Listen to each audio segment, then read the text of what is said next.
आई थी चौदहवीं का चांद, उसका एक गाना था कि बदले बदले मेरे सरकार नजर आते हैं। देखिए, राजनीति में कब क्या बदल जाए ये कह पाना मुश्किल होता है। अब देखिए ना, जो उपेंद्र कुशवाहा जी पहले नीतीश कुमार का नाम भी नहीं सुनना चाहते थे, आज उन्हें अपने बड़े भाई की काफी फिक्र सता रही है।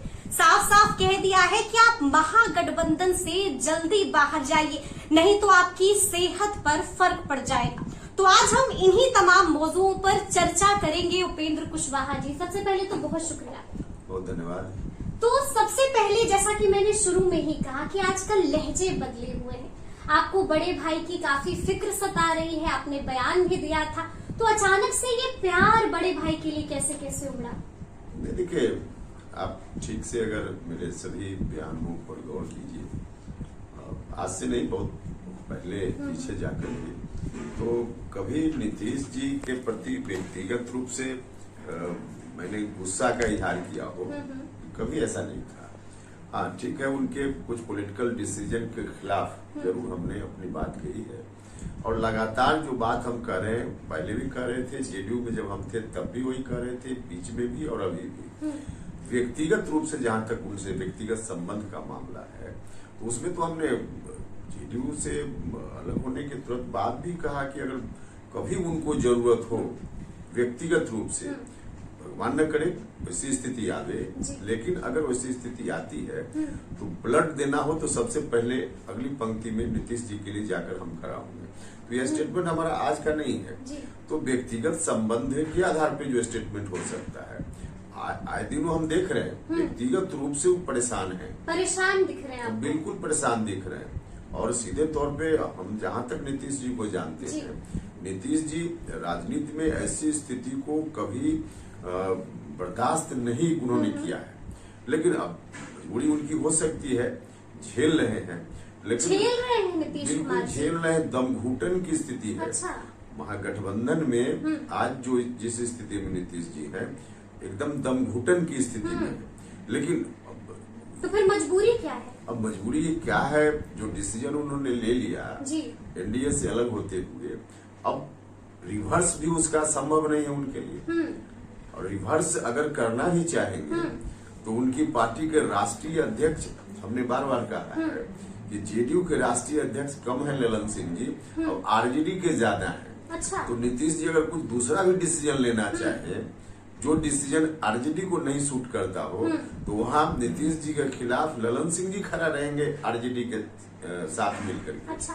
तो इसलिए वैसी स्थिति है जिसको सहना पड़ रहा है उनको। अच्छा, लेकिन चर्चा ये भी हो रही थी क्योंकि G20 की डिनर पार्टी में हमने देखा कि कितने गर्म जोशी से पीएम मोदी से सीएम साहब की मुलाकात होती है, जिसके बाद एक ये भी चर्चा है कि हो सकता है कि एनडीए में वापसी हो जाए। तो कहीं ऐसा तो नहीं है कि कुशवाहा जी को डर लग रहा है कि कहीं अगर नीतीश कुमार की वापसी हो गई तो फिर क्या होगा? नहीं, उससे क्या फर्क पड़ता है। एनडीए में 4 पार्टी, 5 पार्टी, 6 पार्टी, जो भी पार्टी आज बिहार में है जी, उसमें एक पार्टी और ऐड हो जाएगी। इससे उपेंद्र कुशवाहा जी को क्या फर्क पड़ना है?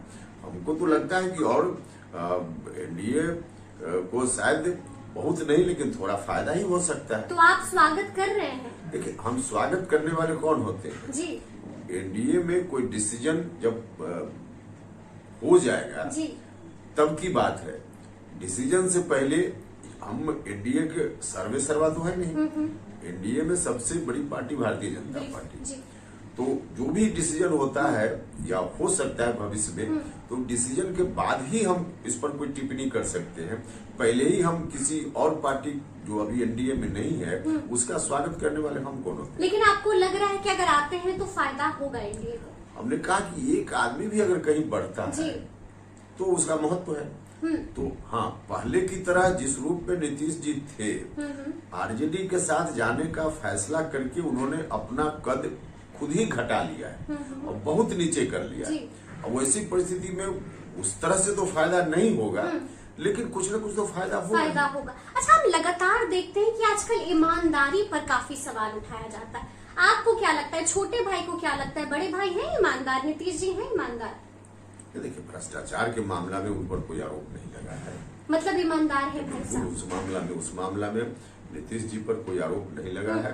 हाँ, नीतीश जी के आसपास के जो लोग हैं उसको अगर ठीक से देखिएगा तो भ्रष्टाचार में डूबे हुए लोग हैं, और नीतीश जी उसको देखते हुए भी चुप हैं, या फिर आरजेडी के लोग जिस तरह से भ्रष्टाचार में आज उनके ऊपर मुकदमा, एक से एक मुकदमा पहले से चल रहा है, और आज नीतीश जी चुप हैं।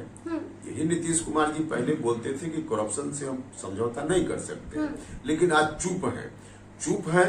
निश्चित रूप से यह ठीक नहीं है, इसकी आलोचना होगी, लेकिन व्यक्तिगत रूप से नीतीश जी भ्रष्ट है ऐसा कहना मुश्किल। अच्छा, तो बार बार तेजस्वी यादव ने भी कहा है कि हमारा जो पीएम कैंडिडेट होगा वो पीएम मोदी से भी ज्यादा ईमानदार होगा, तो आपने भी कह दिया ईमानदार तो है नीतीश कुमार। तेजस्वी यादव ने क्या कहा कि नीतीश कुमार पीएम के उम्मीदवार हैं? नहीं, ये कहा है कि जो भी होगा ईमानदार जो भी होगा क्या? और लगातार जेडीयू नेता कह रहे हैं कि बड़े ईमानदार हैं नीतीश कुमार जी। जेडीयू में या किसी पार्टी जी, सब लोग तो भ्रष्ट होते नहीं, बिल्कुल। आरजेडी में भी कुछ लोग ईमानदार मिल जाए। आरजेडी के हम आलोचक हैं, लेकिन आरजेडी में भी हम यह नहीं कह सकते कि 1 से 100 तक जितने लोग हैं सब भ्रष्ट हैं। तो ईमानदार तो बहुत सारे लोग हैं। अब उसका माने निकाल करके कहीं से लिंक जोड़ दीजिएगा, इसका कोई अर्थ नहीं। कोई अर्थ। अच्छा, आपकी मुलाकात हुई है नित्यानंद राय जी से, हमने देखा कि मुलाकात हुई आपकी दिल्ली आवास पर। जाहिर सी बात है कि जब मुलाकात होती है तो बातें भी होती हैं, तो क्या कुछ खास बातें हुई आपकी? देखिए, व्यक्तिगत रिश्ता है, हम लोग एक ही जगह से आते हैं, हाजीपुर से, तो इस मुलाकात का कोई बहुत उस रूप में व्याख्या करने की जरूरत नहीं है। मुलाकात हुई है। हाँ, स्वाभाविक रूप से जब मुलाकात हुई है और लोकसभा का चुनाव नजदीक है तो चर्चा तो पॉलिटिकल सीट को लेकर भी चर्चा? नहीं, सीट को लेकर के कोई चर्चा। ये है एपी न्यूज नेटवर्क और आप देख रहे हैं आखिर प्रहरी, खबरों की पड़ताल तह तक।